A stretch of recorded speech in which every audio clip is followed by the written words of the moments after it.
with, the intellectual conversation about like awareness and consciousness and stuff like that. That's all well and good. It's interesting and whatnot, but it's when you start getting down to the nitty gritty of how your reality feels. And that only ever comes through going through crap, lots and lots and lots of crap. And so I love the fact that the people we talk to, as much as they're incredibly intelligent and insightful and can get into the deeper conversations, it's all coming from a point of not trying to be clever, but trying to do something with it. Like they bring it with them into the conversation, the intention of connection, the intention of authenticity. It's not just, hey, we're all here to wax philosophical and feel very smart. There's very little of that. A lot of it is emotional. A lot of it is just, I'm going through this, or I've gone through this, or I can relate to you going through that. It's awesome. I find it so funny that I've looked for that conversation in so many different places, in so many different ways, going to churches and spiritual centers and groups and all of this other stuff, looking for that quote unquote tribe. And this is why I always caution people about looking for that tribe. You're looking for something. It's not what you think it is. Just continue to grow you, and everything comes to you eventually. It really is a reflection of you. So I was just basking in that this morning, and I'm still basking in it right now as my morning gets started. Yeah, love to hear it. Yeah, it's fun that the conversation that we have. I just love that it's not spiritual. Like, it's so common to get super caught up in that mentality and thinking of yourself, talking about some of the deeper thing. Goddamn. When we get into some of the deeper stuff, to kind of attach to that and think that that's the point. But yeah, I took a trip to Colorado a couple days ago and have been busy with utilizing some of the goodies that I've picked up.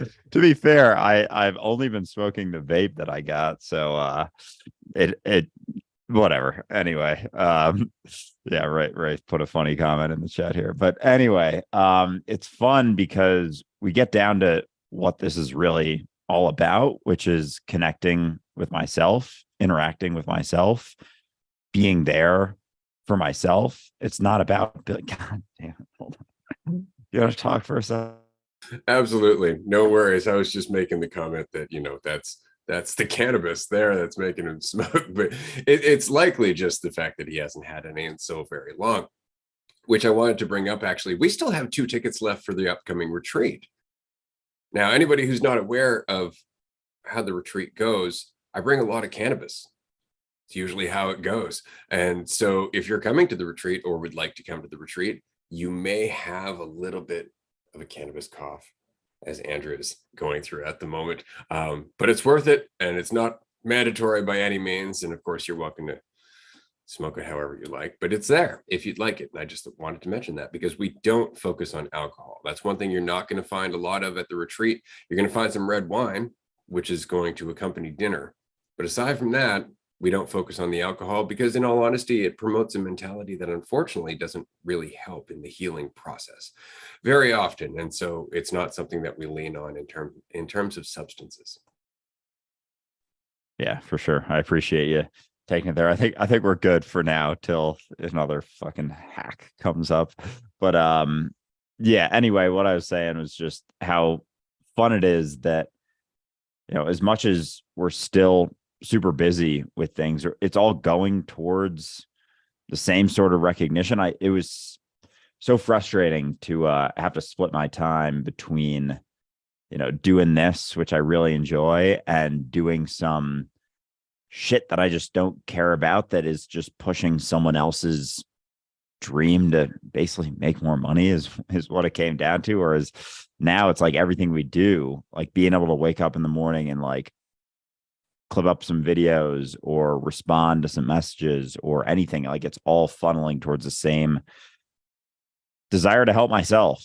And I was thinking this morning just about, with the upcoming book and whatnot, we're both writing reasons why we're writing the book. And so I've been thinking about that. And, that's a big part of what it comes down to for me. There's a number of things that I'm going to put in that paragraph or two in the for the intro, but really, like, once you recognize yourself in everyone through realizing that this is all you, everything you interact with is you, the idea of you is not the reality of you. All that's left is just a bunch of you. And there's this drive from empathy to help yourself that you can't teach. It's not motivation. It's not anything external. It's like a deeper will, desire, something. I don't know exactly what the word would be, but just a deeper drive to help yourself once you see yourself in everyone else. So yeah, I'm gonna expand on that for sure. But yeah, it's exciting to be able to spend every day just talking about these things, and again, not settling on being spiritual teachers, because that fucking, like, that's starting to grind my gears as much as, or close to as much as it grinds Ray's. And I love that we're not spiritual. Like, people want to so badly pin their finger on, like, oh, this is what kind of stuff is it. It's just about the recognition that you're not what you think you are, and beyond that, you have infinite potential and always have. That's all. It's not fucking spiritual. It's not like this high-minded shit. We can go into that stuff, sure. We can, chat it up with the best of them in that realm, but we're not identifying with it, because that's the pitfall that all those gurus fall into, is identifying with the conversation. The philosopher is identifying with the conversation. So as long as have it, because it's fun, but don't think it means anything more about you, because that's going to cut you off from the really deep recognitions, if you settle upon that as being where you find that comfort. Because the really deep recognition is where you are right now. It's the experience you're having right now. And religion tends to forget, spirituality tends to forget that all of these narratives and metaphors and stories and symbolisms and concepts and all of that are just descriptions for a state of being that we've forgotten how to just tap into, because we're always looking for it. I always find it fascinating that this is the case, is why I always compare it to one of those finger puzzles. You have to do the counterintuitive thing. Like, to find what you're looking for, you must stop looking. That's really annoying. And I know it's really annoying. I get it. And I go through it every day. Every day, it's the same cycle of, oh, I'm uncertain. Urge to have control. Oh yeah, consequence to control, surrender. And you just go through this cycle over and over and over again. And what happens is not that you don't have any semblance of what's going on, but you start to gain a sensitivity for what's going on from moment to moment. And then you start to gain a recognition that a moment is actually an infinitesimally small amount of time. It's crazy how many moments go by in a day. This is why I don't get caught up in thinking about tomorrow, because there's so much that could happen today. And we forget that, because we always think, well, today's going to be like it was yesterday, because it's familiar, right? But we only think that till something changes. And then we resist all that change, but we wouldn't resist all that change if we recognized all the time that it could be coming at any time. Instead, we fool ourselves into thinking we're stuck. And then we continue to think in a certain way, which keeps us stuck, because now we're not seeing any opportunities that are there all the time. And it's really just about, again, recognizing that each and every moment is full of limitless potential. It's you that's narrowing the option. Here and now, with what you think you are. And that's all. And you might be thinking, well, how can I change what I think I am? Don't do that. Question what you think you are. See what remains. Each and every time your mind's like, you're this. Go, am I? That's really all it takes. Am I though? Just keep doing that. Because the question is what opens you up to possibilities. And not settling on an answer is what allows you to continue to grow and evolve and empathize with people. But it really is that simple. Just, am I though? Do I need to be? That's pretty much it. You keep doing that, and you will continue to see new things, be new things, express new things, embody new things. Life will continue to change because you are life, and life is change. Amen. And that makes every day very exciting too. And that's why I think for me it was helpful, the recognition, obviously I've talked about it a ton, that I don't have a past in the way that I think I do. And if you take every day and think of it like the first day of your life, like it can allow you to not feel so much association to thinking today is going to be like yesterday, because if you don't attach so strongly to thinking that yesterday defines the reality of you, every day is a new opportunity to experience new things, and everything seems kind of exciting, even doing the most basic sorts of things. Like I posted a video recently, it was an old video walking through New York, just expressing how cool being is. Like when you let go of the story, because when you don't have so much of story anymore, you see things for what they are. You are here now, and being here now is as deep as you can go with things. Like it's always here now, and being able to just like move your hands around and make sounds with your mouth that someone else understands, and being able to move from a chair to another room and back again, and see things. Like everything gets so much more exciting and enthralling when you let go of the story. But as long as you have the story, there's like a veil to that recognition that, oh, it's just cool to be reality. When you have the veil, it kind of disconnects you from that recognition. People talk about, oh, if you're not what you think you are, you're disassociating. People love making that statement. And it's like, it's very much the opposite. Thinking that you're the story, thinking that you are what you were yesterday, is disassociating. Associating is being here now without so much of a story, without needing to tell yourself what you think you are, because you're never that. That's disassociation.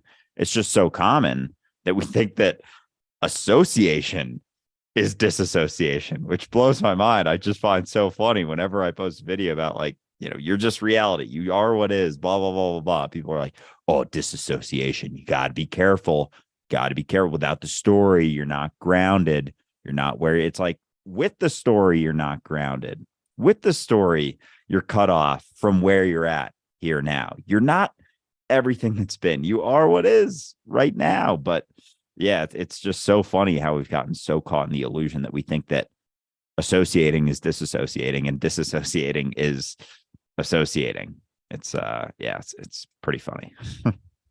And because you get that, I have something I wanted to read to you here from our friends at Reddit. And this was in the self-improvement section this morning. The heading was, "My life is boring. I've got no friends, interests, or hobbies, and I feel like I'm wasting my life." So to go on, "My life is completely dull and boring. I want to change that, but how? Every day is the same, and I don't know. It just lacks any kind of excitement or stimulation. I do have a miserable job, though, so at least I have income. I'm 23 and it feels like I'm running out of time. I missed out on everything in my teenage years. I didn't go drinking, partying, and doing stupid stuff. I was just gaming at home the whole day. But now everyone around me is going out, having fun, traveling, meeting up with friends, not to mention dating and sex. I'm so jealous of them, and it feels like I'm missing out on living. But I don't have any friends. I'm not interested in anything. I have no hobbies either. I just browse the net or watch lame videos in my free time. I don't think that I'm antisocial. I feel very lonely and bored. I want to change that, but my social skills are basically non-existent. I really don't know how others do it. How could I get to know people and make friends when I am the least interesting guy on the planet? It's finally the weekend, and I was just sitting in my chair playing games the whole day, not like I enjoyed it, and I got no other plans, not a single thing to look forward to. What could I do to change my life? Is there any way out of this?" Now, given everything that you were just talking about, the answer to all of this is crystal clear, but again, counterintuitive. So I'm going to pass it to you. Yeah, that's a hell of a story that he's telling himself. The whole thing is a story that I was it a he or a she, or do we not know? It's a he. That he's bringing into every moment. I'm the least interesting person on earth. I'm not good at this. I'm not good at that. I just do this. Life is life is lame, life is mundane, blah, blah, blah, blah, blah. So I think the initial thing is just questioning it. As Ray said before, just question, is it though? Are you the least interesting person on earth? What if you're not? Like that shift in like, what if nothing I'm telling myself is the truth? What if my mind is a total liar? What if it was?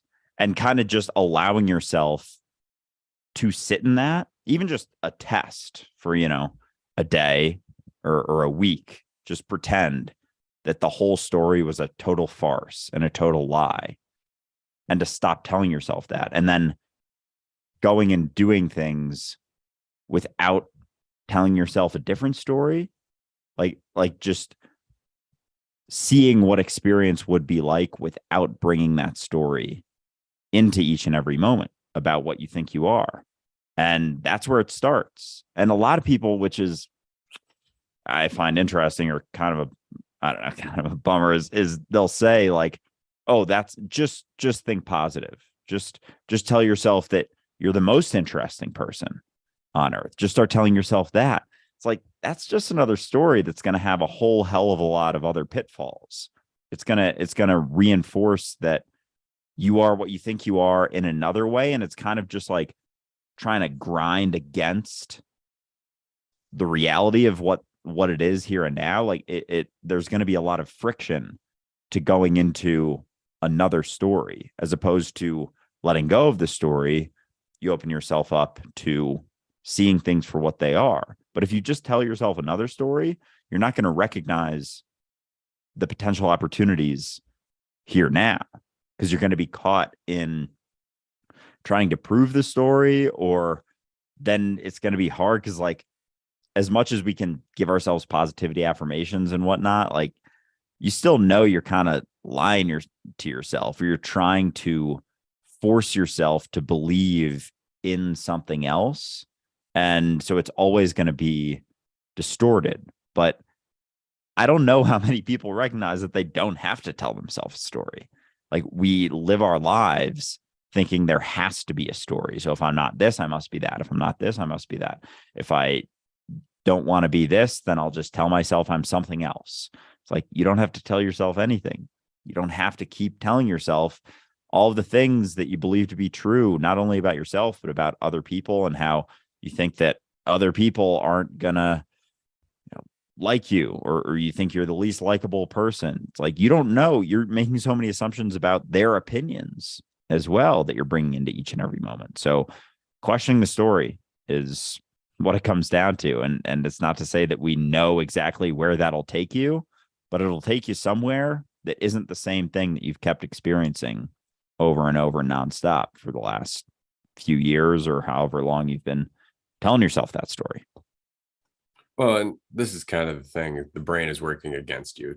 It's really helpful to remember that your brain is working against you. And what I mean is that your way of living is now habitual. It's familiar. And so it's addictive to some degree. Whenever you're uncomfortable, your brain's going to want to run back to the good feeling that is familiarity and safety and security. And so you're always going to want to run back to the same habits that you've developed over years. And what I mean is specifically the playing video games. I understand. I love playing video games. Now that I'm in my 40s, I'm very careful about playing video games in the same way that I'm careful about drinking. And it's because it's very easy to just get lost in it, especially when you've had a habit of doing so. And so my recommendation is stop playing video games.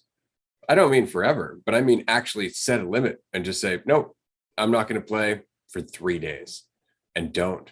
And just sit in that discomfort. If you're uncomfortable, go for a walk. Don't turn on the TV. Read a book. Take up crochet. Doesn't really matter what you do. Really, it doesn't. I mean, learn to play hacky sack. You could do anything. If you want a good book, read some Krishnamurti or some Alan Watts, or pick up a copy of the Tao Te Ching. Give your brain something to think about other than how crappy everything is. Because everything's crappy because you are in a mentality where you don't understand how to make more of it. And part of that mentality, as Andrew said, is telling yourself a story. Another part of that mentality, which goes with the story you tell yourself, is the assumptions of everyone else. You see everybody else traveling and it looks easy to them, but they're going through the same stuff you are. I'm going to tell you right now, there isn't a single thing that anybody else does that they don't at some point doubt themselves and decide to do it anyway. That's the point, though. It's a practice pushing past your habitual and familiar limits. It's a practice to tell yourself, well, I know what this does. I don't know what that does, and that's a priority to me. And you are rapidly going towards that priority. I've ridden out this spiral. I understand. Eventually, you're going to get to the point where the suffering's just not worth it anymore, and you're going to start questioning it because you have to. Otherwise, you're just going to end up sitting in this, because it's always going to feel like this if you continue to think about yourself and your narrative. You don't know what you're capable of. You don't know how people perceive you. You don't know how much potential you have. Just keep that in mind, right? And try. But you know that you need to change the habit. You've said it in what you wrote. You have to change that cycle. I'm just assuming I'm addressing the person, because I'm going to go and leave a comment saying that we talked about this in Raw. The point is, though, is that you know that there's a change you need to make, but you're telling yourself a story that's making it justifiable for you to not make that change. And so nothing's going to change, and you have no one to blame. So I would recommend just stop playing video games, put a limit on it, go and take up something else. It doesn't matter what it is, so long as it's something you're unfamiliar with, because that will bring out more of your potential and you will feel differently about your story. Yeah, for sure. And on the point of comparison and thinking about other people, like it helps remember that everyone's going through shit to some degree. Like the people who you think are out there, living their best lives and traveling and exploring, like they're all going through shit too. Like everyone has something day to day that they're going through in their life, and it doesn't mean like you're not necessarily going to know what that is. Like they're not going to share that. They're not going to put it on their social media. Most likely, some people do here and there, but most of the time when you're looking at other people's lives, you're seeing like top 1% of their highlight reel and comparing that to 100% of your life. So as much as I wouldn't recommend like even considering what other people are doing and like living your life based on that, if you are doing that, just definitely keep in mind that you're not seeing the whole thing. You're seeing top 1%. You're seeing all the things that they want you to see, or all the things that they think are going to make people like them because they feel just like you do. And they think that doing that is somehow going to help solve and cure it. So keeping that in mind is very helpful as well. And yeah, and really like all of this just comes down to questioning the story. What if it isn't true? What if it's not that? And then doing something just a little bit differently. Even, when you wake up, brushing your teeth with your left hand, if you always use your right, just doing something a tiny bit different can set off a certain chain of events that it's like, oh, that was different, uncomfortable, felt a little bit weird. Let's try something else. Feels a little bit different, uncomfortable, feels a little bit weird. If you always wake up and immediately start playing video games, just like, go outside and go on a walk for 10 minutes. And if you always go on a walk with your headphones in, go on a walk without them in. Just little subtle changes, because as Ray said, we are very habitual creatures, and our brain does everything it can to prove to us that we are what we think we are, that we are the story that we tell ourselves. It tries to validate it at all times. So switching things up, doing things differently, questioning that story is one of the most important things you can ever do. Absolutely. Well said. I just want to address the comments here quickly. Yes, we can see your comments. Somebody was asking how they can interact with us. You can interact with us every week on the free public group call, which is at 6 p.m. Eastern on Wednesday. You can register at dualisticunity.com in the free events section in the navigation bar. Otherwise, you can join us on Patreon. We are doing 5 days a week of group discussions on Patreon. Tier 1 gets 8 group discussions per month for only $5 a month. Tier 2 gets 5 days a week. Honestly, tier 2 is just a steal. And you get to talk to us in person on Zoom, ask us your questions, share your stories, share your insights. It's a lot of fun. And it's honestly, it's the best part of Dualistic Unity, in my opinion. We did have a group episode last Tuesday, which I encourage you to go and check out if you'd like. I think it was Raw number 21. Fantastic conversation. And that's kind of an example of what the groups are like. They're very informal. Somebody will raise their hand with the little raise your hand button if they have something to say. And we just more or less just go around and see what awareness has to communicate that day, or our awareness has to communicate that day. So it's a lot of fun. And the groups are totally private outside of last Tuesday's episode, which only happens once a month right now. The Patreon groups are totally private. Nobody sees them except other members, because all of the groups are posted after the actual meeting, so you can actually go back in case you miss that particular group and see what happened. Yeah, always a ton of fun. Definitely recommend if you're enjoying the podcast, if you're enjoying this live stream. If you enjoy interacting with us in the comments, like definitely get on Patreon, because you can actually interact with us live with your camera on and whatnot. But all right, something I wanted to bring up today was that Tool song you sent me, 46 and 2. And I looked into it and like the meaning behind it and everything, with, the chromosomes going from 42 to 44 to 46. And I was like following it, like high level stuff, but I'm just curious, like how much you've looked into that and like your understanding of the song. Because I've heard it a couple times before, but that was the first time I actually really paid attention to the lyrics and whatnot. And I definitely felt it more deeply. But I'd love to hear just like your thoughts on the song and some of that deeper meaning of that transition of consciousness, sort of.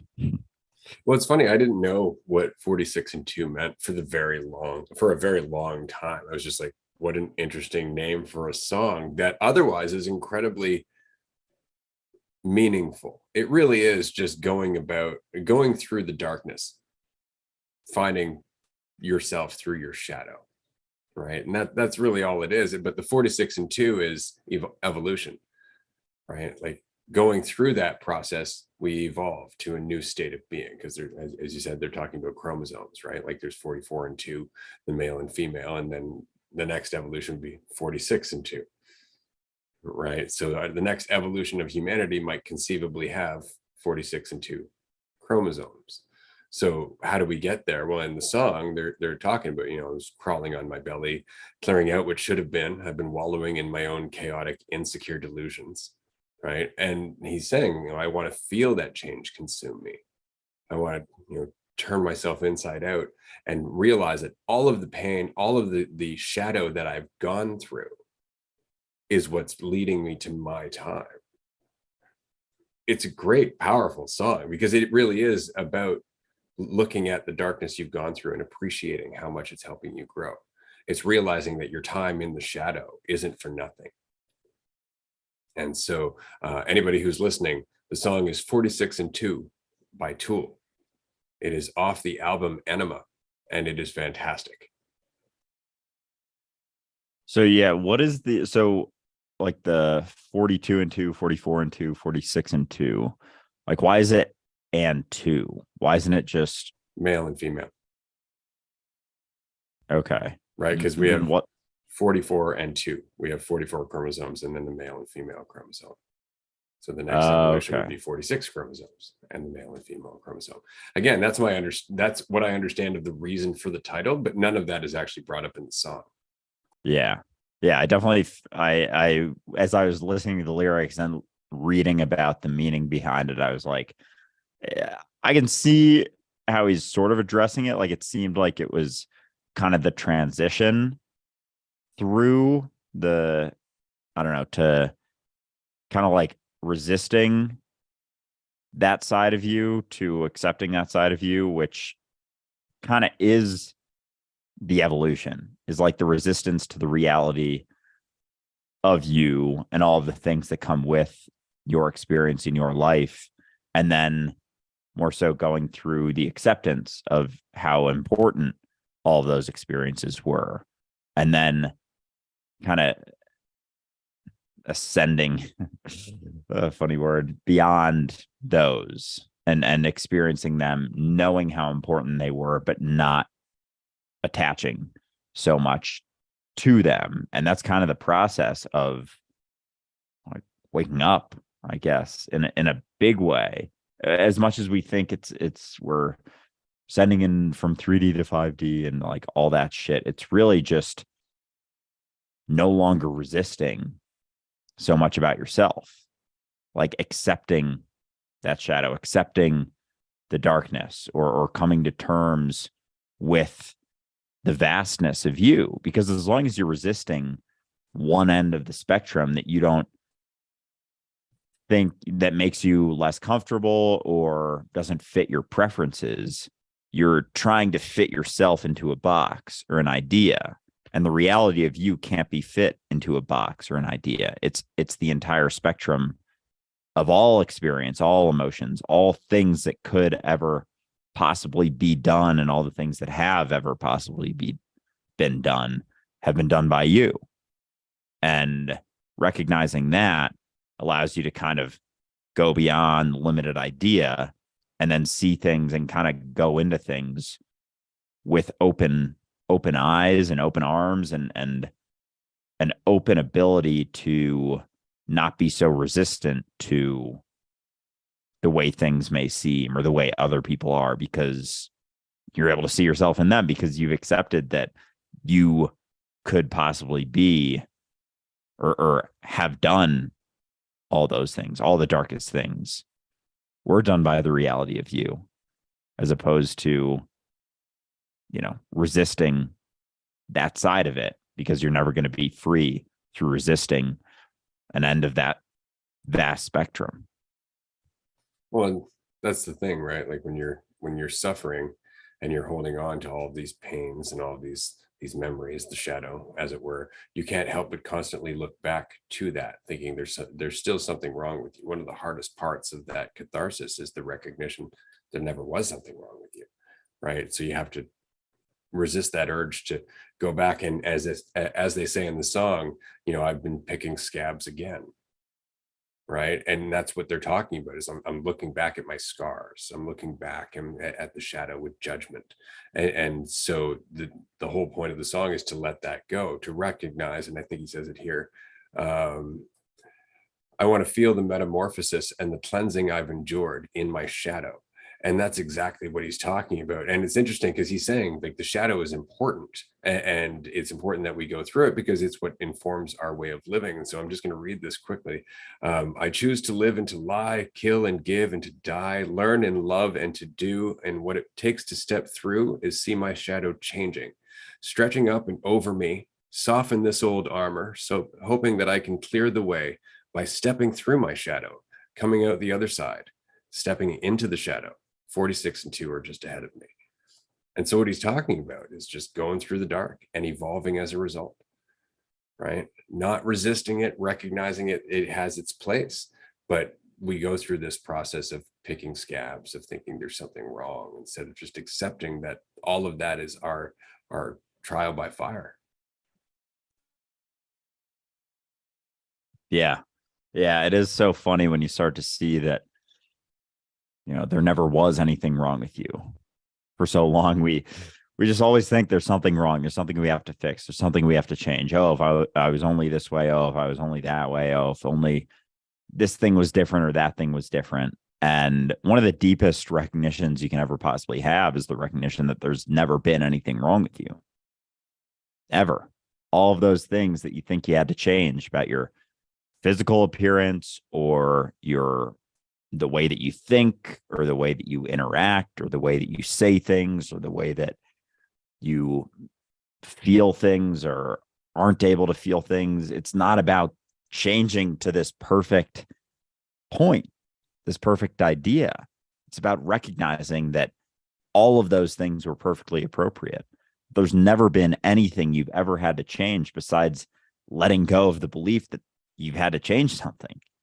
Like if there's anything to let go of or change, it's to stop thinking that you should change. And it's funny because egotistical kind of typical societal mentality hears that, it's like, well, there's nothing wrong with me. Well, what about this? And it's not to say that you won't change after you recognize that. It's after you recognize that you can actually be in the flow of things because you're not resisting and living based on your preferences and the way you think you should be. So through letting go of the belief that there's ever been anything wrong with you, you see things way more clearly. The veil lifts and you're able to see all of the options in front of you that you weren't able to see when you were existing based on your preferences, based on the way that you think you should be, or the way you think you should be acting, or the way you think your life should be going, or the way you think that you should be spending your day. It's through letting go of that, through letting go of the should, the belief that there's something wrong, the belief that you should be different in any way, shape, or form than you are, allows you to actually change and grow. As long as you think you should, there's something wrong with you, it kind of reinforces the thing that you think is wrong with you. And then you don't actually change. Like, how many people think there's so many things wrong with them who have been doing the same fucking shit for years and years and years? The idea that there's something wrong with you keeps you stuck in the way that you are, in the narrative, in the story, because you keep telling yourself that, and it keeps reinforcing the same types of things. Like, part of you wants to change, but part of you, part of the story a lot of times is people don't think they can. And they see all these things wrong with them, but then it's been such a habit that they don't think that it's even something that could possibly change. So letting go and relaxing into the reality of just what you are here and now, that you've always been perfect. Everything you've done has been perfectly appropriate to everything happening in reality. Letting go of that resistance to what you are allows the change to happen, because change is always happening. It's you and your ideas and your preferences and your judgments and desires that hinder the ability for that change to happen. So in letting go of all of those things, change is just the reality of you, or it becomes so. That's really interesting. I ran across a video from a university teacher. I think it was yesterday, the day before, and they teach calculus or advanced math, and they were trying out a new curriculum basically where they removed testing and the threat of failure from the students, and instead gave them a way to test their performance without it reflecting on their grade, and allowing them to reflect on their performance in those tests rather than worrying about making a mistake. And what the point was that there are two modes that we tend to think in. One is learning mode, and the other is performance mode. And when we're in performance mode, we're not in learning mode.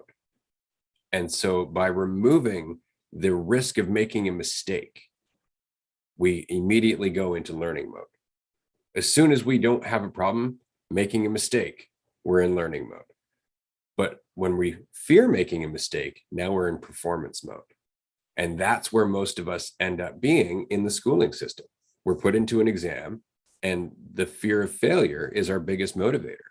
And as a result of that, we are in performance mode, which means we're not learning as we go through that because we're afraid of how it defines us. I thought that was fascinating. And the students who learned through this method of self-reflection as opposed to self-judgment learned the material better. It took a little longer. He even admitted that it took a little bit longer because there was more one-on-one time that was necessary. As each student reflected on their performance, they would go to the professor and say, this is something I think I need help with. And then he was able to address it that way. But how often does that happen in traditional schooling? Not at all. Man, that is a really cool recognition. That one's going to stick with me, learning mode versus performance mode, because it's almost like when you let go more and more of the idea of yourself, you realize you never have to be in performance mode. You recognize there never is an end where it's like, all right, this has to go perfectly or else I'm fucked and my life is ruined and all this. If you can just be in learning mode, even when it seems like, even the points where people are like, no, you should be in performance mode. If you can stay in learning mode, you can actually, like, it's like learning mode allows you to touch the flow. Performance mode takes you out. performance mode, it's like you're in learning mode in the flow, kind of doing things, going through it, and then it's performance mode. You step out of it, you're like, oh fuck, I'm all alone. I'm not tapped into anything. I'm not connected to anything or anyone. It's all on me. This means everything about me. Blah blah blah blah. It's very egotistical. So learning mode is almost like flow, whereas performance mode is like divided ego.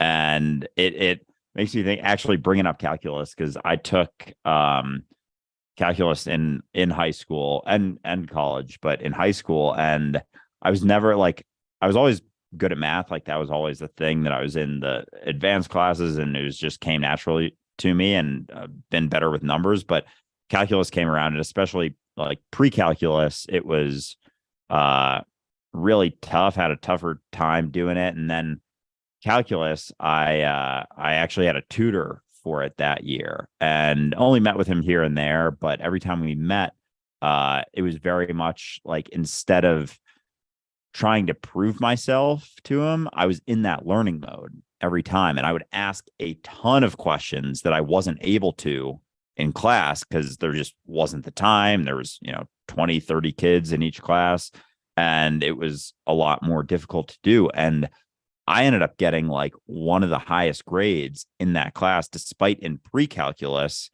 not doing nearly as well. And because I was in, it's just hitting me now, like kind of that learning mode and the ability to go through and ask the questions. And like you said in the example, there was more one-on-one time to the learning mode. There was definitely a lot more time spent, but it was like, once I did that, I was actually helping a lot of the kids in the class, because I was able to kind of work through that barrier of where you're like, you feel stuck. You're like, none of this makes any sense. This is like a totally different language. Once you get on the other side, which is through kind of letting your guard down, being like, I don't know what the fuck is going on right now. I have this question, this question, this question. You might have 100 questions. And if you're able to work through all of those and stay in that kind of curious state, then you can learn so much more, as opposed to just going from in the class confused, and then all of a sudden a test is coming up and you're like, oh fuck, I have to do well on the test, as opposed to I have to learn this. Like our focus is all on, I have to do decent on this test, as opposed to learning the shit.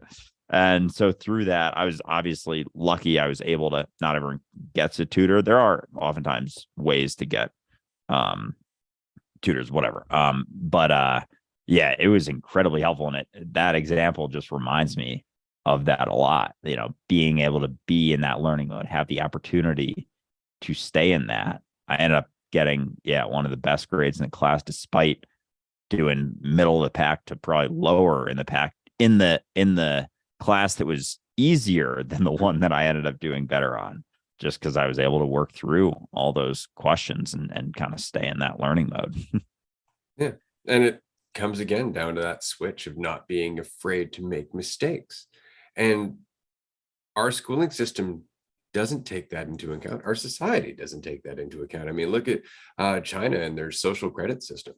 That's brutal. And you can guarantee the world governments are looking at that going, that looks promising. And it's just because it's a form of control. It's another way of them being able to say what we should do, and there being a penalty as a result, right? But what kind of a society does that create? What kind of a lifetime does that create for the people who live underneath that system, right? Where everything you do is subject to the fear of judgment, that you might actually lose demerit, or you might be demerited points, right? Just because you didn't pay your taxes on time, or you were late on your grocery bill, or on your electricity bill. Right now you can't travel to the next state over because you don't have enough credits on your record. That's terrifying, right? But that's the point, is that we keep forgetting that, as I said in Discover Transcendence, and numerous of the founding fathers of the United States said numerous times, liberty, it's the state of mind of freedom that creates a thriving society.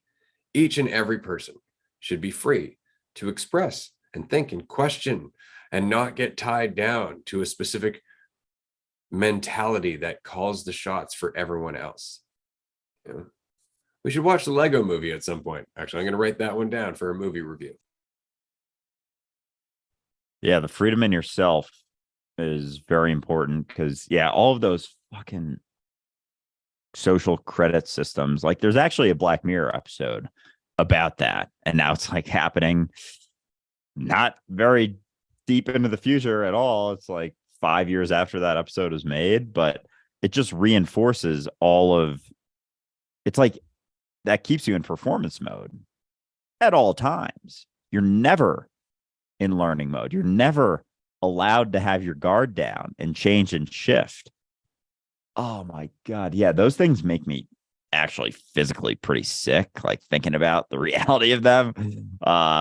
If I think about it too much, but it's like it's so fucking alarming because it's gonna keep us stagnant too in the way things are. It just reinforces the current mentality, and it's like an expression of the extreme of the egotistical mentality.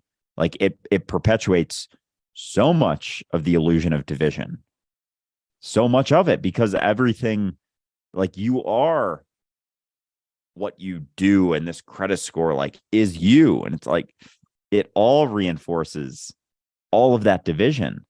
And because we're not able to be in learning mode and make mistakes or change or grow, it's just going to reinforce that mentality even more. It's like the collective ego clamping down, squeezing even harder on this desire for control, in the illusion of control, thinking that that's gonna solve things. Like, fucking hey, like it's crazy that they even think that that's gonna solve things. They're in a state that they can actually believe that. It's wild. They have to believe that, right? Like that's the whole point, is the mentality of control can't question itself. And so it has to continuously double down. It's like a gambling addiction, right? You're chasing your losses. Well, that control didn't work out. Surely more control will, right? And that's what our society largely is. But see, I don't worry about it. I spent years worrying about it. I spent years looking at the technology and looking at just the crazy amount of crap that they can do. Like there is a crowd control beam. It's an invisible beam. You can't see it, but they can put it on a dish on top of like a Hummer, right? Or an SUV or something like that. And this dish will fire a particle wave at a crowd and make the crowd feel like their skin is burning off.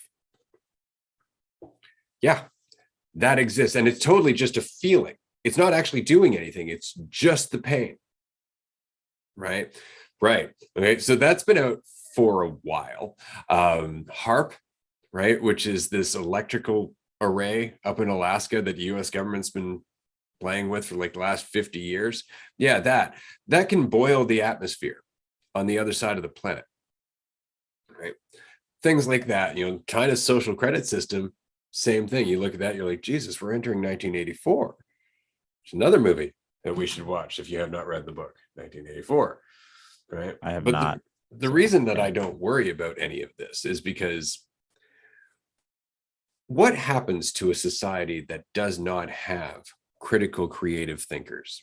What happens to a society that stagnates and becomes just the humdrum of every day, just going to work, serving my purpose, going home, consuming media, going to bed, waking up, going to work, serving my purpose, ad infinitum, just in that loop? What happens to a society that does nothing but that?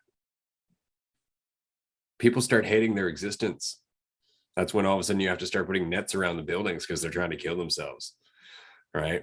How long do you think those nets are going to last or work?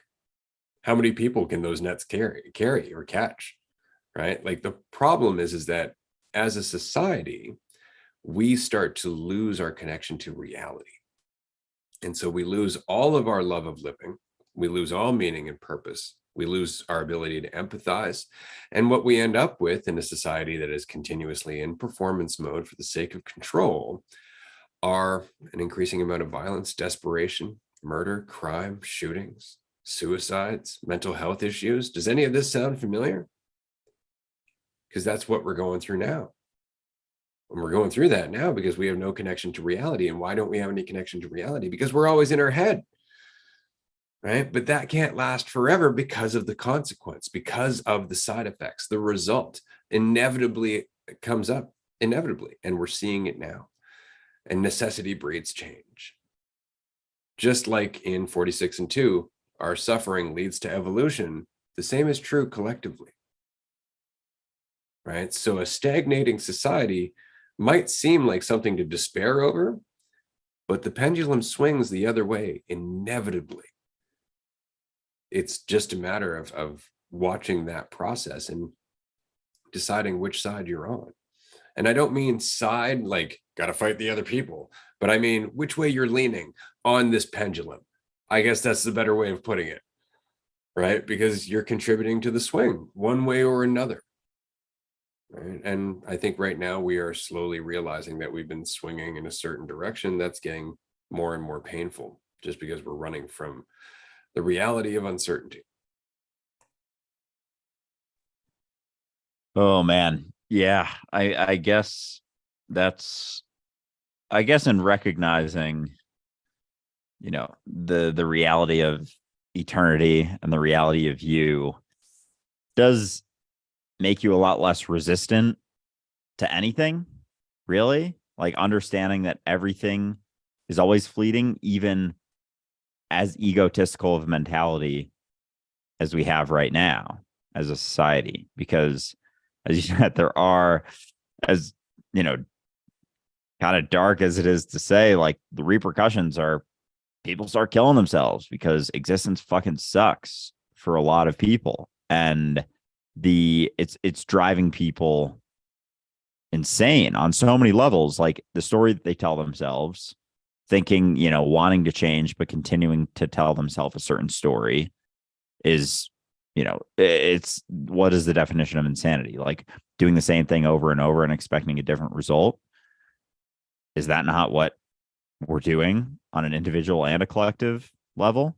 Like thinking that more control is going to change things, and then it only keeps making things worse. So we keep uh, instilling more control or desiring more control, and that's for the individual and the collective. Like we think in our lives that, oh, if I can just control this, if I can just get other people to like me, or these types of people, if I can get this person to like me, then everything will be okay. It's like we're clamping down on more control, more control, more control, thinking that that's what it's going to do. That's what's going to change it is, oh, if I just want it bad enough, then I'll get it. It's like, why do you want it so bad? And even so, there's a comment in here that kind of references this, or at least my point to it. How would you handle a thought that creates its own problem, like insomnia? I'm afraid of not sleeping, but it's this fear that makes me not sleep. So this idea that if you want to sleep enough, you'll sleep, is that counterintuitive? It's kind of like backwards law Alan Watts talks about. But what if you were to recognize that there's nothing wrong with not sleeping? What if you could, and I know that sounds crazy and extreme, that what do you mean? Like, I have to sleep, I have to do this, but like internally, if you can let go of the need to sleep, that causes you embody more of a relaxed state, which allows for you to sleep. But it's a letting go of the desire to sleep so bad, because if you're not asleep and you want to be asleep, you think things should be different than they are. That's going to create a resistance. You're not going to be relaxed in that state. You're going to be thinking, your mind's going to be super active, even if you're lying in bed. Like, I wish I was asleep. I want to be asleep so bad. I should be asleep. I should be asleep. There's so much wrong with me because I'm not asleep. If I was asleep, then I would be okay. But because I'm not, there's clearly something wrong with me. What do you mean there's not anything wrong with me? What do you mean there's nothing wrong with what I'm going through? I'm an insomniac. I can't sleep. Blah, blah, blah, blah. This whole story, all of that goes on in the minds of people who can't sleep as much. As much as your body's, lying down, maybe your mind's fucking running a marathon, trying to do something. You can't try to do something and expect it to actually happen. You have to let go of the desire for it to happen. It is counterintuitive, I know, but understanding there's nothing wrong with not sleeping. Try it out for a week. Understand, like, oh, there's actually nothing wrong with being an insomniac, nothing wrong with not being able to sleep. and see if it gets a little bit easier. But trying to fall asleep, as I think Alan Watts has said, is like, choppy water, or experiencing choppy water, patting it down, thinking it's going to calm it. Like, that's the same sort of mentality. You have to let go of the desire for the thing to happen, and things are going to work out significantly better than you could have ever imagined through trying to latch on to more of that control. It's a relinquishing of the control that allows you to relax, that allows you to the perfect thing to happen more perfectly than you could have imagined before. Absolutely. It's funny because so I suffered from insomnia for a very long time, and it was exactly because of that inner loop, right? Thinking about getting to sleep. Why can't I stop thinking? Trying to get to sleep. Oh, now I'm thinking about trying to get to sleep, and it just kept going. And so over the years, it took me a long time to get over that. It would come and go depending on my stress level, depending on how much I was thinking about myself, oddly enough, and trying to get to sleep. And over time, what I started to realize is that falling asleep is a lot like falling backwards. Like, you actually have to relax into it. Right. I don't know if you've ever done any one of those trust exercises. You ever done that, where you have to fall backwards into somebody else's hands? Yeah, that feeling without being afraid. That's going to sleep. Right. It's just letting go. And I find that to be so useful, to the point where I'll lie down and it's like I'm falling into another reality. It's awesome. It's like going through a door backwards. Fuck. As soon as you said that, I was like, holy shit, that's what I've been doing the last couple months. Like, as I'm lying down, as soon as it's like, if everything's dark, and then it's like I drop back. Like, when I'm lying down, it's like I drop back deeper, like through the back of my bed or bottom, mattress. And that's when that's the last thing I remember, always, when I go to sleep. And it's almost like, because last night I did that. I don't always like think about that every single night, but last night I did, of course. And that was like the last thing. And then it was like I was asleep, and I had the conscious thought of, oh, I just have to fall back into it, and then I can. And then I did. And it was, yeah, it's fascinating how, it's just, yeah, super interesting. But I've been doing that too. And yeah, it's almost been able to be something that I can choose, almost has become like a choice, which is strange, because it's like control coming out the other end. And it's weird to say that I can almost have a conscious choice to, all right, time to fall asleep. Let's fall back. And then I'm asleep. Oh, I love the transition too. Like I said, you can actually watch that transition happening. Like, you almost, as you get better at relaxing into it and you're not rushed, right? You're just like, all right, this is fun. We're going to leave reality and go somewhere else. And there's this weird point where, like, you see these things in front of your awareness, because it's not with your eyes, but you're seeing like shapes and patterns and things, nothing that makes sense by any means. But all of a sudden you're like, oh, there's a field. Oh, there's a person, right? And all of a sudden these shapes and patterns become reality, and you're no longer looking at them as shapes and patterns, but just reality. The idea that they were ever shapes and patterns in your awareness disappear, and it just starts to feel like you're in a physical reality again. I love that transition. That's so very interesting to me, that it's starting to get to the point where I can almost feel it coming from the other side. Like, when I'm dreaming and I'm like, I should probably return to being Ray. Like this morning, for example, I woke up 60 seconds before my alarm, fully aware that I was waking up before my alarm, right? That stuff's neat. Like, when you're in a dream and you're still fully aware that you're in another reality at the same time, because you're in two realities at the same time. And you try and wrap your mind around that, it gets trippy. And I'm just starting to have more fun playing with it now. Like, the falling asleep part was tricky for me, as you know, from our previous experiences, previous discussions. There was a period of time where I would actually wake up not knowing who I was or what anything was around me. And that was largely because of the state that I was trying to explore in the dream, which is the abandonment of Ray. So then how do I come back to Ray? Right. So now there's almost this awareness of the two at the same time. It's just that you're not paying attention to the other. You're like, oh, I'm going to get back to, almost like I'm going to get back to work. It's kind of how it feels. Like you're like, sweet, I've got some dream time. Oh, almost time to get back to dualistic unity. And then I'd wake up and here I am. Wake up, quote unquote. Yeah, it kind of reminds me of the movie Avatar a little bit, like being in two different realities at once. Like, yeah, they're in the, bed thing or whatever. And I haven't seen the new one. I'm just referencing the original one, but and then they go into like Avatar land as the beings. It's kind of reflective, just going into a dream, more or less. And you can experience it just as real as you experience this, but it's not that you're trying to make the dream feel as real as this.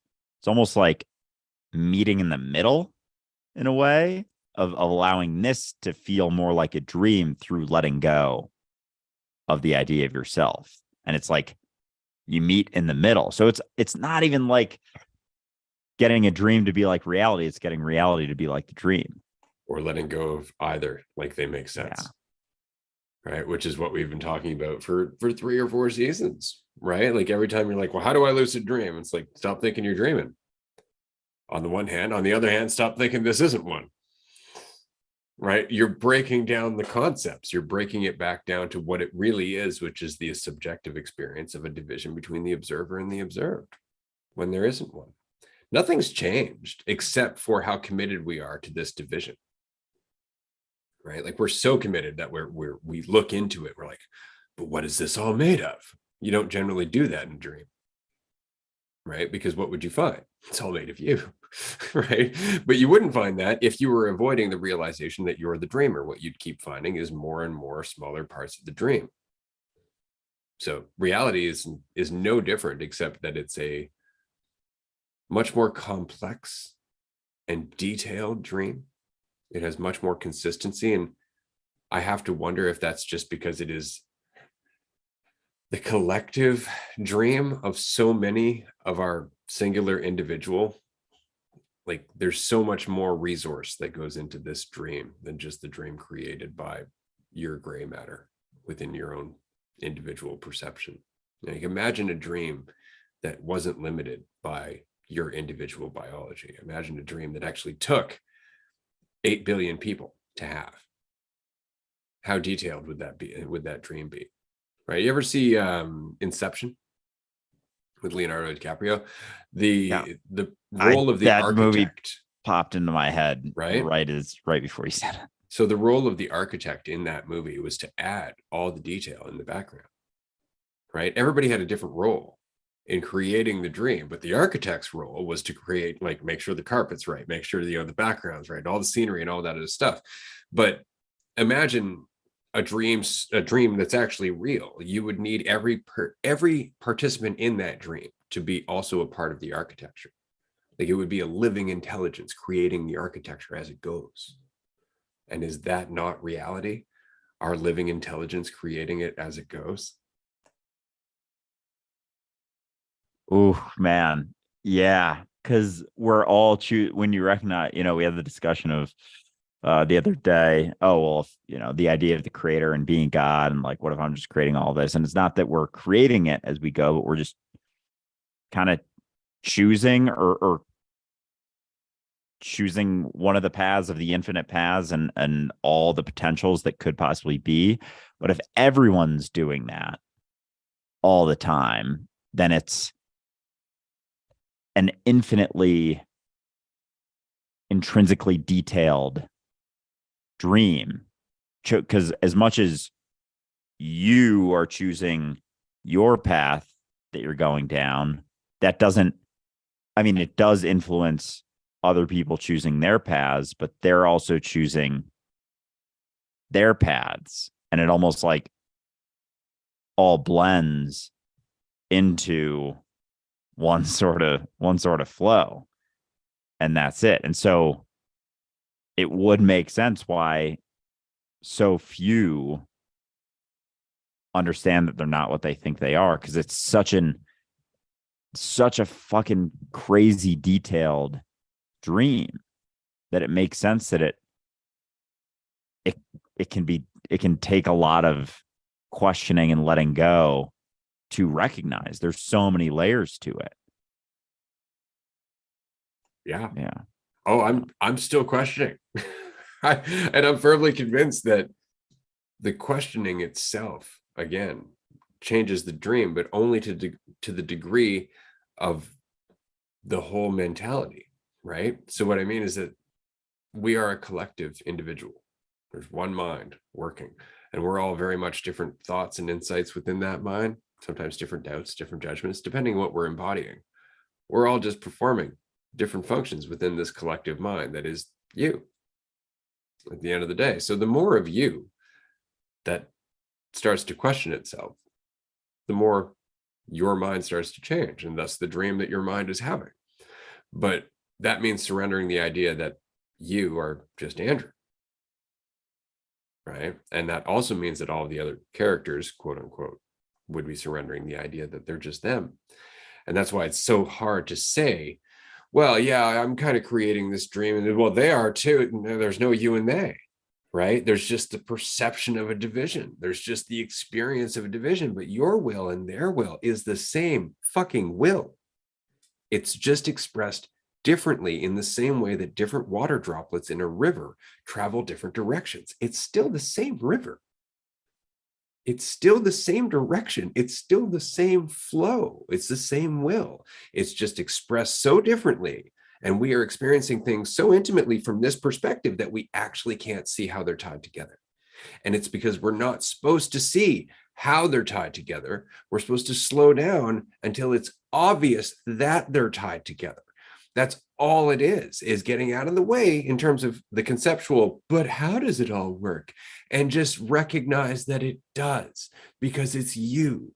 And if you just work, just do your thing without needing to feel like you need to understand how each and everything you do plays out in the giant scope of things, the more you're just flowing with the river, whether you realize it or not. Really, that's the kick in the teeth, right? Is the fact that we are always the flow. And what changes is our resistance to that. Doesn't stop us from being the flow, but it certainly changes our efficacy within that flow. Certainly changes our experiences of that flow, right? Certainly changes how much we're enjoying the experience of being the flow based on how much we're resisting it. Because again, like, a river doesn't hurt you until you start fighting against it. That brings up an interesting point too, because it's almost like trying to understand how it's all connected or trying to understand unity actually takes you further from recognizing it. Because in that desire to understand, there's going to be a lot of you involved and thinking that, well, I want to get this. Oh, I wish I got this. Oh, these people get it and I don't. It's like, that's all reinforcing that it's not already it. Or, oh, they seem like they get it so much more. I wish I was at that point. I want to see it more clearly. It's like, that is actually taking you in the opposite direction from being able to recognize it. Anytime. So the conversation of, seeing unity or recognizing unity, or, oh, I get that we're all one and all of that. Even that statement is taking it further from the genuine recognition of it. It's like, you can have that conversation. It's not to say that it's wrong to say if you do start to recognize it, but if you don't say it tongue in cheek, it's kind of clear that you don't. Like, if you say it like, oh yeah, I've seen that. Oh yeah, I get it. It's like, if you don't recognize, it's like, yeah, I've seen that. I've seen that. Like, kind of make a joke about it. Like, you can't say it seriously if you've actually gotten it. Everything's like, yeah, you, and that's why we kind of make jokes and are always saying like, yeah, mine or yours, and it's like, well, mine, but until you understand that, if you're saying things like, I get unity, I've seen it, whatever, like, I get it, but identity is super important. You need it and blah, blah, blah. It's like, you haven't actually seen it.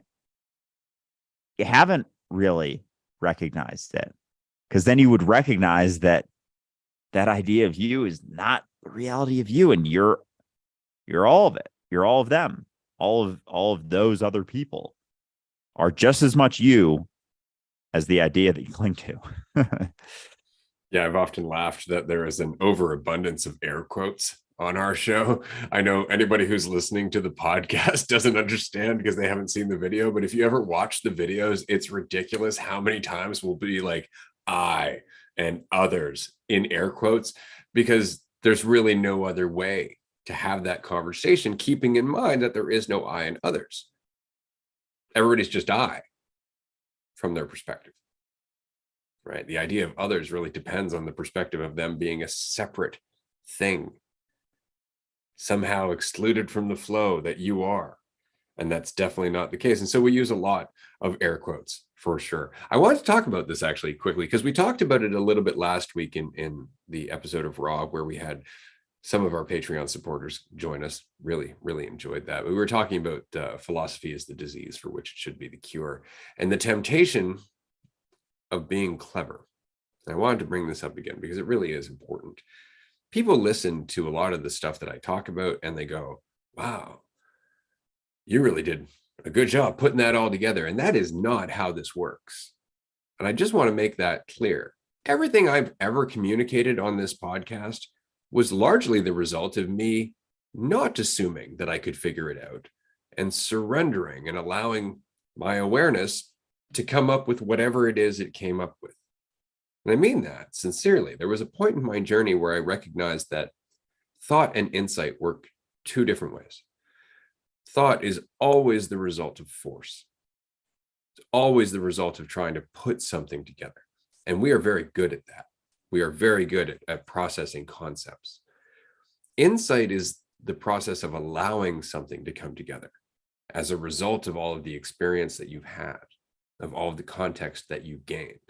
And so really the only way to continue to have more insight is to add more context and allow what you are to reveal itself over and over and over again. It very much is it's a different way of experiencing intelligence, in that you're not being intelligent. You are intelligence. And you're just watching that, as opposed to trying to take ownership of it and evaluate yourself accordingly.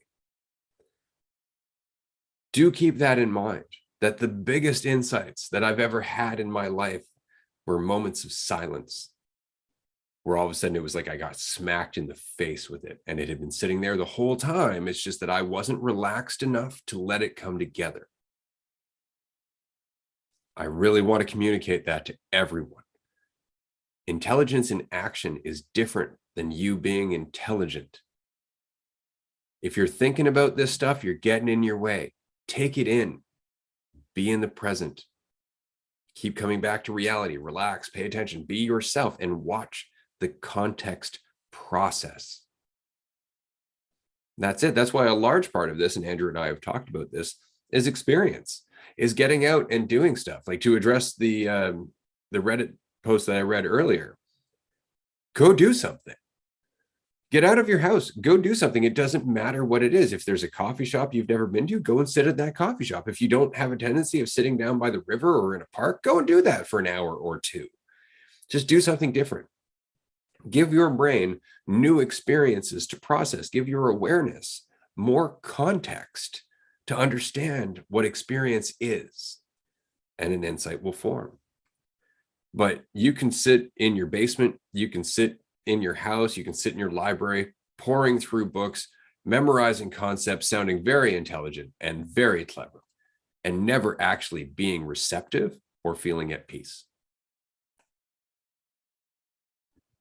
Absolutely. And just with that, I see the podcast very much as a reflection of that. And a lot of people are surprised when they hear that we don't prepare anything for any episode. I've been asked, like, so what's been your strategy for, like, episode prep, and what figuring out what you guys are going to talk about, it's like there is none.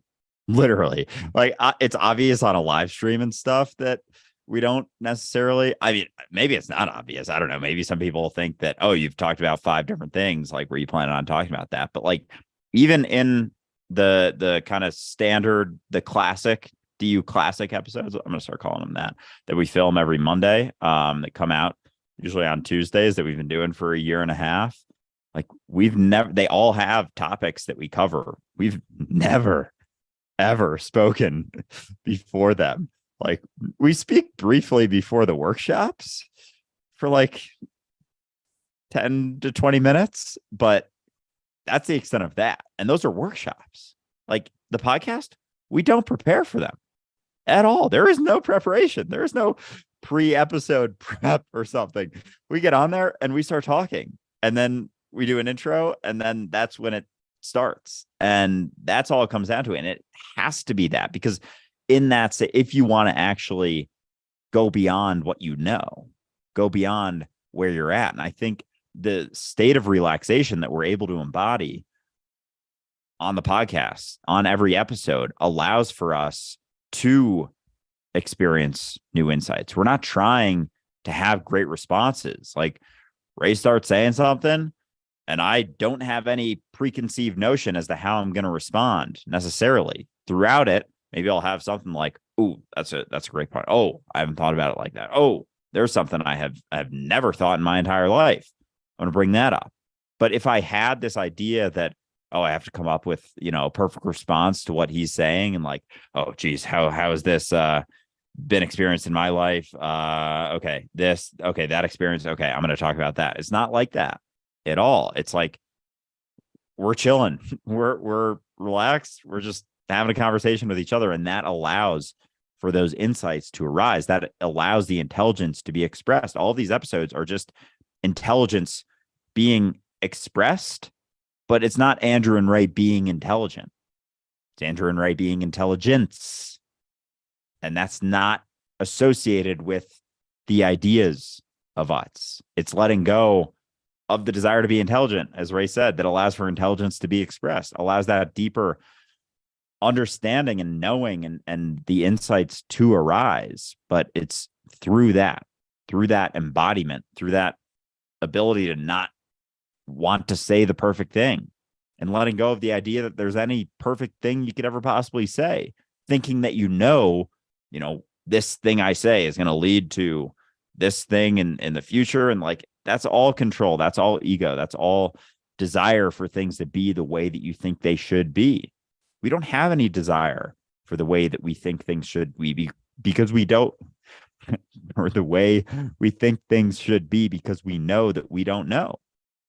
We know that we don't know what the best thing to say on this episode is, the best way to respond to someone, the perfect way to help them so that they can feel at peace for the rest of their life. It's like, we know that's not a thing that can even happen. We know that it comes down to you. So we allow the responses to arise within us and then be expressed. And we don't have fear going into it of how it's going to be taken or expressed, or how it's going to be heard or whatever. It's without that fear, without that hesitation, that they're allowed to be expressed. But as soon as you start thinking about yourself, as soon as you start thinking, oh, does this make me sound intelligent or dumb or smart or stupid, you're thinking about yourself.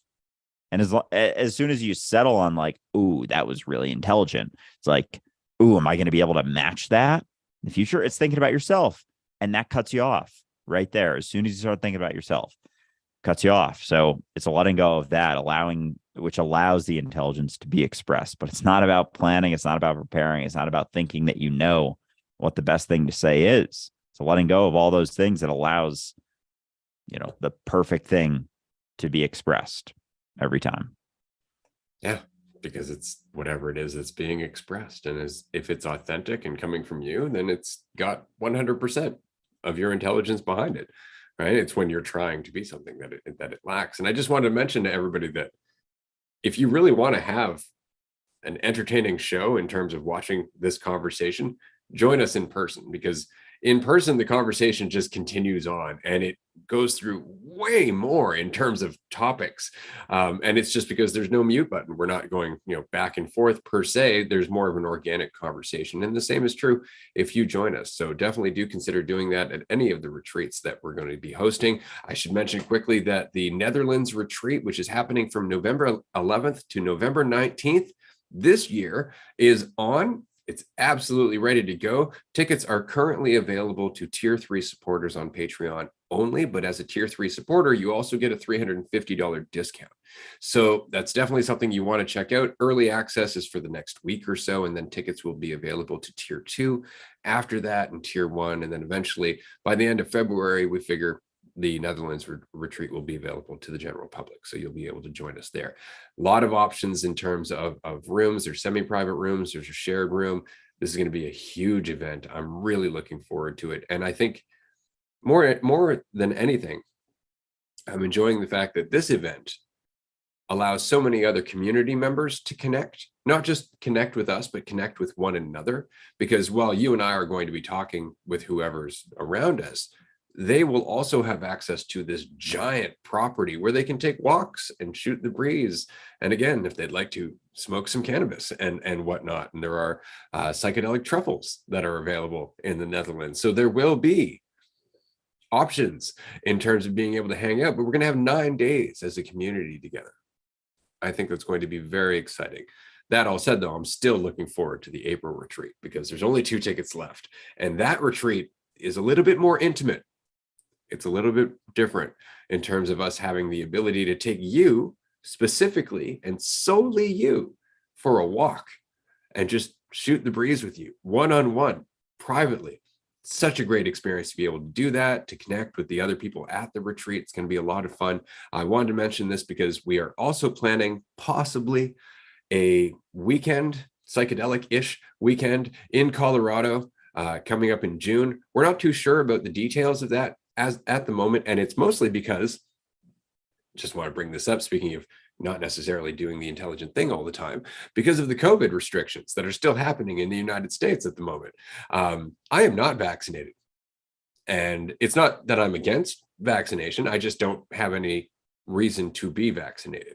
It'd be different if it stopped transmission. We've had this conversation before, but the fact is that I don't really have any need to be vaccinated because everything I need to do is no longer under that restriction. And I just waited that out as long as I could. So in terms of the states, they are still wanting me to be double vaxxed coming over the border. So I'm not doing that. But as of April 10th, there will be a review of that decision, and they will decide in the states whether they're going to once again renew that requirement or if they're going to abandon it. So as of April 10th, April 11th, which I thought was funny because it's the day after the retreat in April, we will know whether or not the June weekend is happening. So definitely keep an ear open for that, but do also consider that Tier 3 supporters get early access, and there will only be 7 tickets available for this event in June, and they may all get grabbed by Tier 3 supporters. So you may want to consider being in there. Just my word of advice. Yeah, and as Ray said, the discounts for Tier 3 are significantly more than the price of doing it for a month. So even if you just hop on Tier 3 for a month, if you really want the ticket, get a huge discount. You save money versus waiting to pay the full price. So makes sense to hop on there, or probably even any of the tiers at any point when those have access. But yeah, regarding the vax, it's so funny that now that more and more has come out about the recognition that it doesn't stop transmission, which it never did.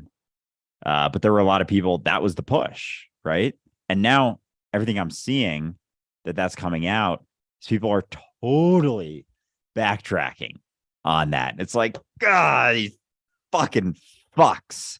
Like they're all like, oh, it never stopped transmission. What? No, it never did that. No, like, oh no, that was never the narrative. It was always just to keep you safe. And it's like, why would you require people to do something when it doesn't actually impact everyone around you? And if anything, as you brought up a long time ago, like a year ago, getting the vaccine actually causes things to continue to spread because it's not detectable in you as much. Even if you have it, you don't experience as many symptoms. So then you travel around and actually spread it as opposed to getting some symptoms. So it actually furthered the spread getting the vaccine. And now I was going through Twitter yesterday because I saw a video of these two guys in the Davos whole get together.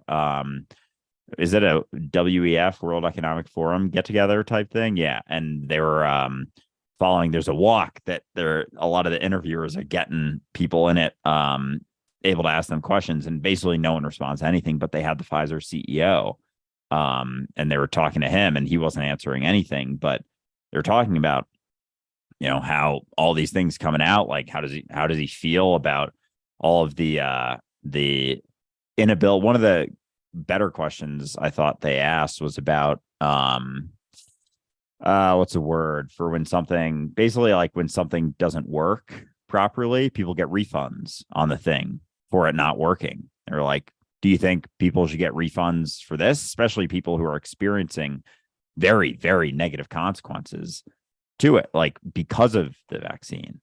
And no responses to any of that. And it actually has gotten have to, right? We all did this under emergency use authorization, which means we waived all of our rights to any legal recourse at all. Yeah, it's so fucking. And that video where it was just a bunch of questions that he actually didn't even respond to any of them. He didn't say anything. Has now gotten taken down from like every platform except Twitter is the only one. So Elon's doing something half decent over there in allowing that to stay up, because like it's so interesting just how now, of course, and you knew it was going to happen. Of course, the narrative switches and they're like, oh, it was never about stopping the spread and blah blah blah, and it's just so it's fucking disgusting, honestly. But yeah. Buckle up, it's going to happen again, just letting you know. And it's just because right now they're looking at the profitability of vaccine related companies. COVID definitely opened the doors to that. All of a sudden, all of the investors in the world went, oh, I missed the boat on this.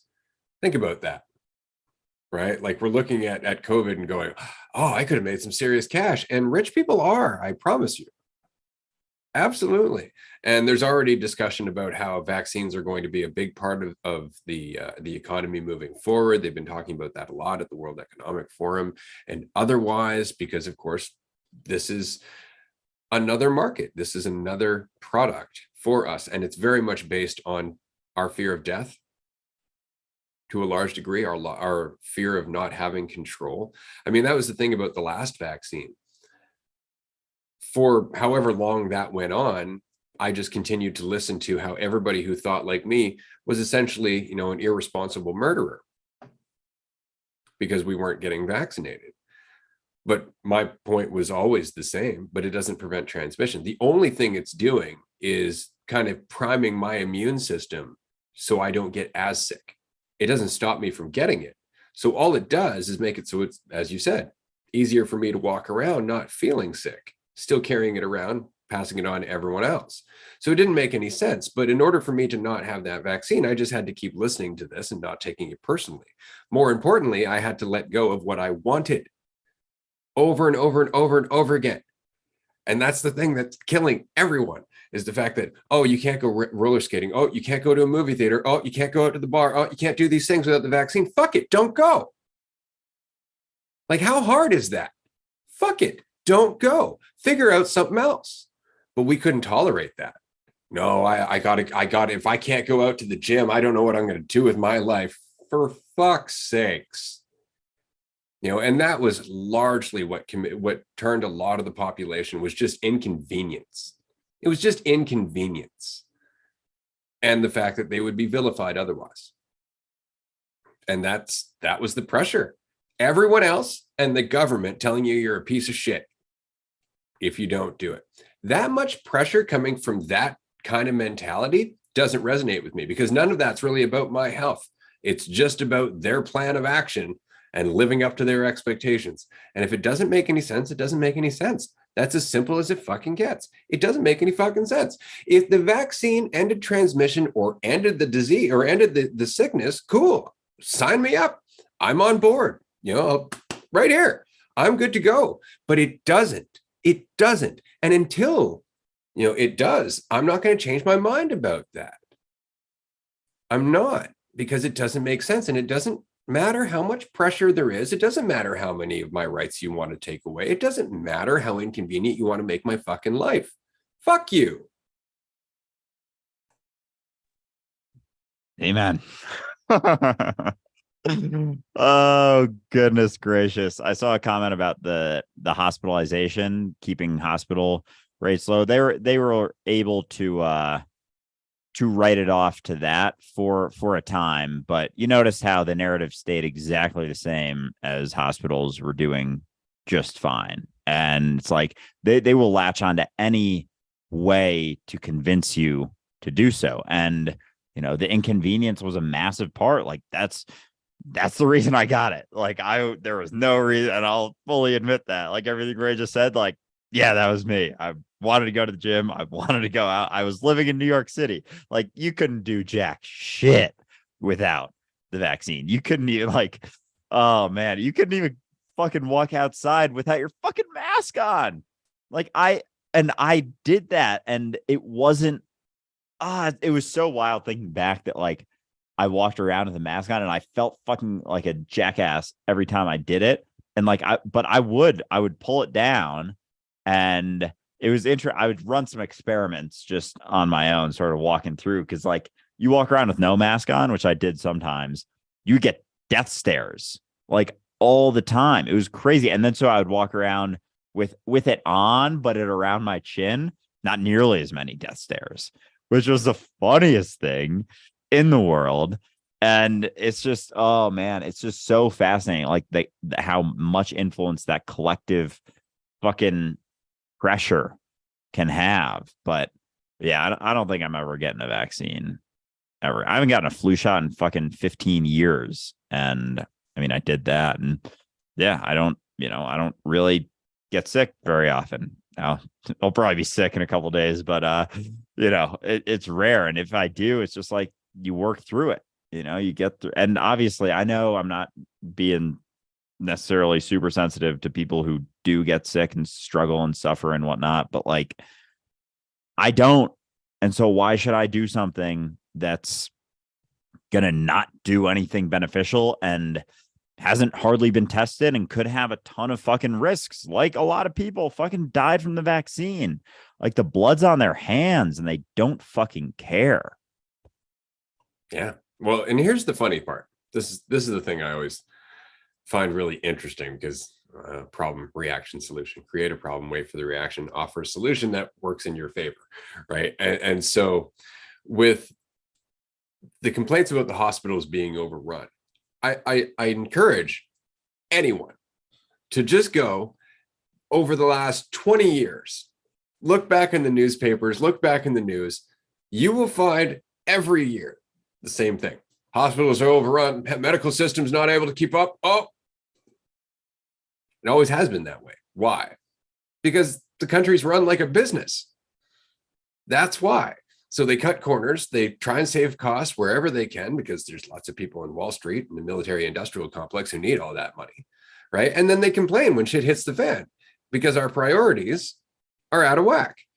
If they weren't out of whack, then we'd have a healthcare system that took care of everybody and was actually ready for shit like this, right? But we don't prioritize that. Instead, we wait and we go, oh, the healthcare industry is overrun, while we fund all of these other projects that have nothing to do with taking care of the people in this country.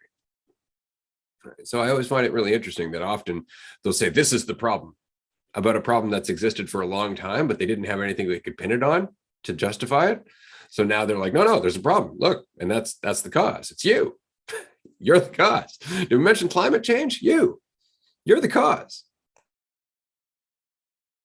That's a great point. Yeah, it's really freaky thinking about problem, response, solution mentality, like how simple of a sort of 3-part assessment that is, but how prevalent it is and how easily they're able to do that without people questioning, like, this is interesting. We've seen this before. Maybe it's a bunch of greedy fucking assholes who are creating this type of thing, or at least create it. And again, people are going to misinterpret that into thinking that, I'm saying that they created COVID and like place it into reality, but I'm not going to write that one off either. Honestly, not going to go into like Alex Jones conspiracy world necessarily, but it does make me wonder. And that's okay to fucking wonder. That's the thing too, is you couldn't even wonder things. You couldn't even be like, maybe it did happen. Ever think of that? I did used to say that. And I have fucking receipts on this shit because like I have some stories from early 2020 about how fucking dumb some of this stuff was. And so anyway, so the problem response or problem reaction response type thinking, like, yeah, even if it wasn't necessarily placed into reality to allow them to make a shitload more money and clamp down on control, clamp down on, the whole mentality of show all of them why they need us type thinking, which was very much utilized in this situation. Even if it wasn't, they still they turned it into more of a problem than it was initially, because they knew that, okay, where's the opportunity here? Okay, we have this thing, we don't know what it is. Let's ride that for a little bit. Let's ride on I don't know what it is. We got to do this. We got to do that. We got to be extra, extra, extra careful. And we just so happen to have this new vaccine that we created, and it's going to make this company a bunch of money, which I just so happen to be invested in. And you have to take, because if you don't, you fucking hate everyone else. You're okay with everyone else dying, and you're a selfish piece of shit. And they literally created that entire narrative. They were able to do that, and people didn't even bat an eye. They were like, you're right. Oh my God, maybe it is the worst thing ever. It's like, if you actually listen, like, and the thing is, people who were even just questioning that weren't allowed on social media, weren't allowed on the news outlets. So they were able to just, you don't fit the narrative, you don't get to speak. And so that's how it's reinforced. And because people are so fucking afraid all the time, they don't question it. Like, maybe it is. Maybe it is. Maybe it's just the same fucking mentality as maybe there is a God. Maybe there is heaven. Maybe I am gonna, I have to believe this. And because maybe it's like, what's happening right now? Where are we at right now? Has this been done before? Maybe we can look into what some of their incentives may be to pushing this narrative. We ever think of that? Maybe it's kind of interesting that all these people are invested in this company, that they're forcing you to do something that makes that company a bunch of money. Maybe we look into that a little bit. Yeah, but that's uncomfortable. We don't want to do that because that implies a problem, right? And then it changes what I want to do today. I just want to go to the gym, Andrew.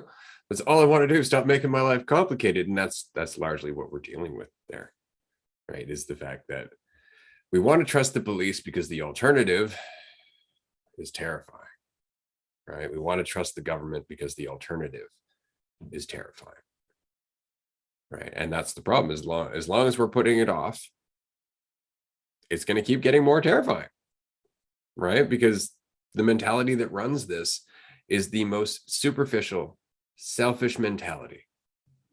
And we are all suffering as a result of it. And so, yeah, it's really interesting to watch. It's certainly interesting when you start to recognize that there are certain things that they lean upon, like our desire for convenience. That was the big thing about the pandemic that just passed that really got me, was just how many people from the start was like, no, I don't think I need that. Like, I think my immune system response is perfectly okay. I think I'm going to take my chances. And then it was like, well, you can't go out now. Within 2 weeks to a month, almost everybody's like, fuck it, just give me the jab. Right? That's the problem. right there. Like they know they can do that. The system knows that they can just make it inconvenient for us. And we have no fortitude when it comes to just taking it. Like we really are just addicted to our way of life. And until we're willing to sacrifice that way of life, to surrender our comforts and what's convenient to us, the system's always going to have us over a barrel. Always. There was a poll that was done a couple of years back. I don't remember which university it was, but they asked university students what they would trade for having all of their tuition paid, right? And I think it was like 30% of them said an iPad. Like or no, they would trade their right to vote forever for an iPad, right? And it was like 50% said they'd trade their right to vote forever to have their tuition paid. So it was only slightly less for the iPad, right? Like that's the whole thing, right? Because it doesn't, two reasons. One, we really like our conveniences and we really hate bills. And two, voting doesn't fucking matter and we know it. Right. So there's all of these indicators that there's something seriously wrong. Right. But we don't have the mentality to realize that that thing that's wrong is our collective mentality, that we lack meaning and purpose and empathy because we're locked in our head, as we said at the beginning of this episode. And that's what's causing all of this pain and suffering and strife and conflict and misery. And it has for hundreds and hundreds of years. Right. And it's not until we go, oh, right, it's on me, that things start to change. But we have to do it in a way where we're not judging ourselves, where we're not, again, in performance mode, where we're in learning mode together. And then the whole planet will change because we're learning as a planet instead of just individual people trying to be clever and put themselves above everybody else. Amen. Yeah, I was gonna say I take an iPad. Might as well get something out of not doing it anymore.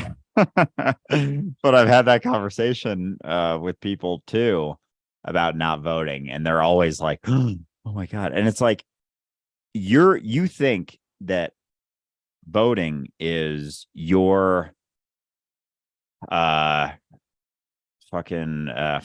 the word, giving to society, like your I can't think of the word, whatever, what you give to society, like you think that's it. And I was talking to this person, I was like, I have social media, I have my public thoughts online, I have a podcast, I talk about this all the time. You really think that my vote is going to have more of an impact on reality than all the things I'm talking about all the fucking time?